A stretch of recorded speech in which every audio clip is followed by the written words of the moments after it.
হতাশা থেকে বের হয়ে আসতে সব অবস্থায় আল্লাহর পরীক্ষা দেওয়ার জন্য মানসিকভাবে নিজেদের প্রস্তুত করে নিতে হবে। এতে হঠাৎ করে মানসিক ধাক্কা খেতে হবে না। ধাক্কা এলেও সেটা সামলানো সহজ হবে।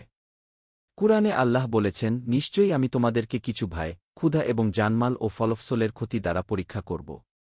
আর তুমি ধৈর্যশীলদের সুসংবাদ দাও। সূরা বাকারা আয়াত ১৫৫।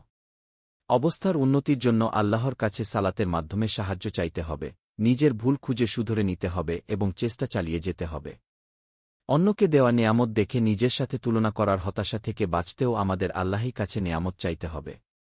আল্লাহ বলেন, হে মুমিনগণ, ধৈর্য ও সালাতের মাধ্যমে সাহায্য চাও। নিশ্চয় আল্লাহ ধৈর্যশীলদের সাথে আছেন। সূরা বাকারা আয়াত ১৫৩। কঠিন অবস্থাতেও আল্লাহর রহমতের উপর আশা রাখতে হবে। যেমন দুর্ঘটনায় অঙ্গহানি, শারীরিক অসুস্থতা, রোজগার না থাকা, ঋণগ্রস্ত হওয়া এমন পরিস্থিতিতেও আশা ধরে রাখতে হবে। আশা করে প্রতিদিন পরিমাণে অল্প হলেও সাদাকা ও ভালো কাজ চালিয়ে যেতে হবে। কুরআনে রয়েছে, সে ইব্রাহিম আলাইহি ওয়াসাল্লাম বলল, পথভ্রষ্টগণ ছাড়া আর কে নিজ প্রতিপালকের রহমত থেকে নিরাশ হয়। সূরা হিজর আয়াত ৫৬। নিজের মধ্যে যে তাড়াহুড়ার প্রবণতা রয়েছে সে সম্পর্কে সচেতন থাকতে হবে। তাড়াহুড়ার বদলে আল্লাহর নির্ধারিত সময়ের অপেক্ষা করতে হবে।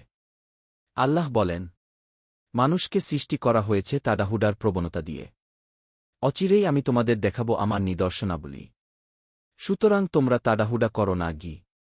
সূরা আম্বিয়া আয়াত ৩৭। সাধ্যমতো যথেষ্ট চেষ্টা করার পরও কোনো স্বপ্ন ভেঙে গেলে, ভালো কাজে ব্যর্থতা বা আশা অনুযায়ী ফল না এলে সেটাকে আল্লাহর কল্যাণের অংশ হিসেবে দেখতে হবে এবং আল্লাহর পরিকল্পনায় বিশ্বাস রেখে কৃতজ্ঞ থাকতে হবে। কারণ কিছু ক্ষেত্রে না পাওয়ার মাঝেও দুনিয়া ও আখিরাতে আল্লাহর যে কল্যাণ লুকিয়ে থাকে তা আমরা জানি না। আল্লাহ বলেছেন, তোমাদের জন্য যা ভালো তা তোমরা জানো না, বরং আল্লাহ জানেন এবং তোমরা জানো না। সূরা বাকারা আয়াত ২১৬। নিশ্চয়ই আল্লাহ সবচেয়ে উত্তম পরিকল্পনাকারী। সূরা আনফাল আয়াত ৩০। আমাদের কি নেই তা থেকে মনোযোগ সরিয়ে আল্লাহ আমাদের কি কি নেয়ামত দিয়েছেন এবং কি কি বিপদ থেকে দূরে রেখেছেন সেগুলোর কথা প্রায় মনে করতে হবে এবং কৃতজ্ঞতার অভ্যাস গড়ে তুলতে হবে। এতে যেমন মনে প্রশান্তি আসবে, তেমনি নেয়ামতও বৃদ্ধি পেতে থাকবে। কুরআনে রয়েছে, আর যখন তোমাদের রব ঘোষণা দিলেন, যদি তোমরা শুকরিয়া আদায় করো, তবে আমি অবশ্যই তোমাদের নেয়ামত বাড়িয়ে দেব, আর যদি তোমরা অকৃতজ্ঞ হও, নিশ্চয়ই আমার আযাব বড় কঠিন। সূরা ইব্রাহিম আয়াত ৭। অন্যরা কি বলছে, কি করছে, তাদের কি অবস্থায় আছে, এগুলো থেকে মনোযোগ সরিয়ে আমাদের নিজেদের আমলনামায় মনোযোগ দিতে হবে। এতে সময়কে আমরা হতাশার বদলে নিজেদের আমলনামাকে সুন্দর করার কাজে লাগানোর সুযোগ পাব। কারণ বিচারের দিন এই আমলনামা অনুযায়ী আমাদের চিরস্থায়ী ঠিকানা নির্ধারণ করা হবে। আল্লাহ বলেন, অতএব যে তার আমলনামা ডান হাতে পাবে সে সহজ হিসাবের সম্মুখীন হবে এবং সে আনন্দিত হয়ে তার পরিবারে ফিরে যাবে। সূরা আল-ইনশিকাক আয়াত ৭-৯।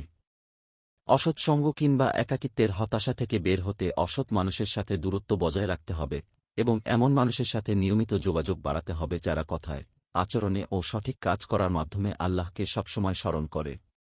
সৎসঙ্গ না পেলে কুরআনকে জানা ও মানার মাধ্যমে আল্লাহর সাথে যোগাযোগ বাড়াতে হবে এবং তারই সন্তুষ্টি অর্জনের চেষ্টা চালিয়ে যেতে হবে। কুরআনে রয়েছে, হে নবী, তুমি নিজেকে সদা সেসব মানুষদের সাথে রেখে চলবে যারা সকাল সন্ধ্যায় তাদের রবকে ডাকে, তারা একমাত্র তারই সন্তুষ্টি কামনা করে এবং তুমি কখনো তাদের কাছ থেকে তোমার স্নেহের দৃষ্টি ফিরিয়ে নিও না। এমন যেন না হয় যে তুমি শুধু এই পার্থিব জগতের সৌন্দর্যই কামনা করো, কখনো এমন কোনো ব্যক্তির কথা মতো চলো না যার অন্তঃকরণকে আমি আমার স্মরণ থেকে গাফেল করে দিয়েছি, যে ব্যক্তি নিজের প্রবৃত্তির গোলামি করে এবং যার কার্যকলাপ হচ্ছে আল্লাহ তাআলার সীমালঙ্ঘন। সূরা কাহফ আয়াত ২৮। যুদ্ধ, মহামারী, দুর্ভিক্ষ, স্বজন হারানো, কঠিন শারীরিক মানসিক কষ্টে চরম হতাশার ক্ষেত্রে ভাগ্যকে মেনে নিয়ে আখিরাতের স্থায়ী বাস্তব জীবনটিকে বড় করে এবং দুনিয়ার জীবনকে কম সময়ের ও কম গুরুত্ব দিয়ে দেখতে হবে। ভালো কাজের জন্য আল্লাহ জান্নাতের যে স্থায়ী বাসস্থান ও পরিবারের সাথে আবার দেখা হওয়ার প্রতিশ্রুতি দিয়েছেন সেটার কথা ভেবে আল্লাহর উপর ভরসা রাখতে হবে।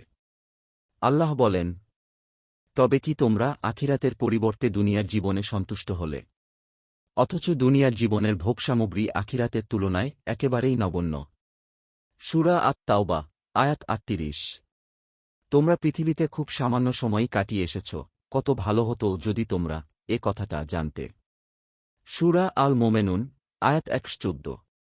নিশ্চয় আখিরাতের নিবাসী হল প্রকৃত জীবন, যদি তারা জানত। সূরা আল আনকাবুত, আয়াত ৬৪। ভিডিওর নিচে ডেসক্রিপশনে এই বিষয়ে একটি চমৎকার বইয়ের লিঙ্ক সহ আরও কিছু প্রয়োজনীয় লিঙ্ক দেওয়া রইল।